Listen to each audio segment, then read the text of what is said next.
Yuna Kato is seen as a rare woman in Japan.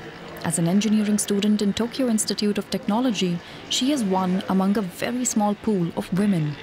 She caught the science bug early on, wanting to do something useful. But she found herself in a taxing environment, mostly surrounded by men.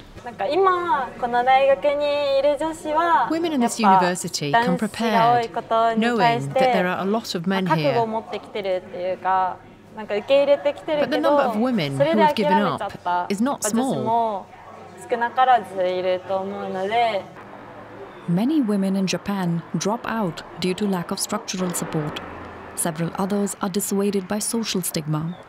So much so that only 16% of university women pick fields like engineering, placing Japan at the bottom rank among wealthy nations.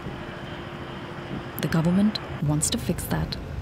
Heeding their call, Kato's institute is one in a dozen that are about to introduce women's quota. I think it's a good policy if it can reduce the number of women who quit because they don't like an environment where there are only men.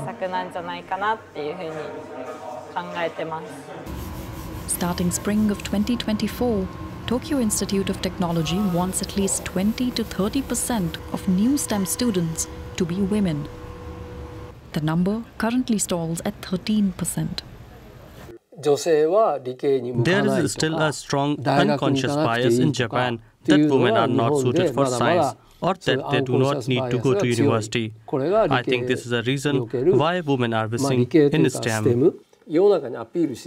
So we are taking proactive steps with the women's quota, strongly appealing to the world that we want female students to come to our university. Some Japanese companies too are trying to make their work environment more attractive to women in STEM. Mitsubishi Heavy is offering scholarships with the target of doubling the number of women engineers in their company. Japan's working population is declining more and more. With the birth rate falling and the population aging, it is a very important issue that the power of every person be leveraged, regardless of whether they are a man or a woman. Because of this, we believe that the promotion of diversity is a very important issue for our company. Experts warn that a lack of diversity and a lack of women is not a small problem for Japan. It is rather a folly that could hold it back from leading in innovation and being a fierce global competitor.